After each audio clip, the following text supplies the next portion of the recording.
Alright everyone, in today's video I want to show you another way to unlock the screen pattern password, and this time it's for the Samsung A04, for those of you who forgot your password and can't remember it anymore. Remove your SIM card and your memory card because this procedure will erase everything that's stored on the device's memory. In some cases you might also need to connect a USB cable to your computer, but you don't need to download any program, file or anything like that. So try it both with and without the cable, and use whichever method works for you. Leave a comment below to help other people out as well, okay? In a bit I'll also talk about how you can unlock your Google account if you need to. So just leave the device on the emergency screen and connect the cable. You're going to press the volume down button and the power button at the same time.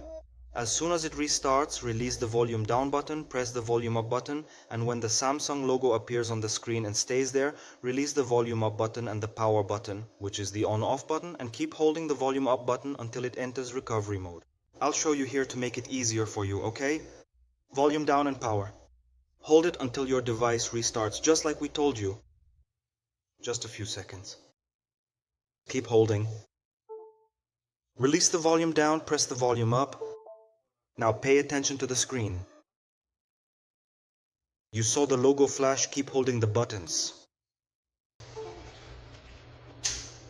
Now yes, release the power button and keep holding the volume up button until it enters recovery mode, just like we told you. Once you reach this screen, you can disconnect the cable. Remember, this procedure also works for other Samsung models. Now scroll down by pressing the volume down button until you reach this option. When it says Data Factory Reset here, confirm with the power button. Scroll down again and confirm once more. Let's wait for this process to finish so we can continue. Once you reach this screen, just confirm and your device will already be unlocking, okay?